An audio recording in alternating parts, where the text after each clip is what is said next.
नमस्कार. महाराष्ट्राचे उपमुख्यमंत्री अजित पवार आणि मुख्यमंत्री एकनाथ शिंदेंना सर्वात मोठा धक्का. भरसभेत लोकांनी काढला अक्षरशः पळ.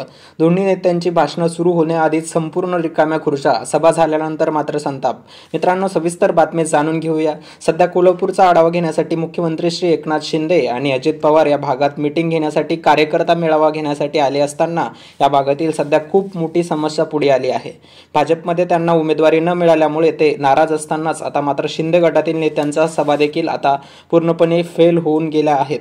कार्यकर्ता मेळाव्याला सध्या लोकांची गर्दी नाहीत, कार्यकर्ते नाहीत. त्यामुळे लोकसभा निवडणूक लढवायची की नाही हेच मोठे संकट सध्या शिंदे गटासमोर असलेलं जाणवत आहे. आणि कोल्हापूर आणि हातकंगले या दोन्ही जागा आता हातातून निसटल्या असं सध्या वातावरण या ठिकाणी दिसत आहे. कारण ग्राउंड लेव्हलच्या कार्यकर्त्यांनी जर मीटिंगला हजेरी लावली नसेल तर प्रचार करणार कोण, बूथवर राहणार कोण, गावागावात फिरणार कोण, अशी अवस्था सध्या या ठिकाणी झालेली पाहायला मिळत आहे. त्यामुळे अजित पवार आणि मुख्यमंत्री एकनाथ शिंदे यांच्या सभा उरकून घेतल्या. अगदी 5 ते 10 मिनिटांमध्ये सभा संपून ते निघाले आणि इकडे मात्र उद्धव ठाकरे लाखोंच्या उपस्थितीत सभा घेत आहेत. तर मित्रांनो, याबाबत आपल्या काय प्रतिक्रिया असेल ते कमेंट बॉक्समध्ये नक्की कळवा. तसेच आपल्या चॅनलवर आपण जर नवीन असाल तर चॅनलला सबस्क्राईब करा. तसेच सोबतचं बेल आयकॉन सुद्धा प्रेस करा. जय हिंद, जय भारत. धन्यवाद.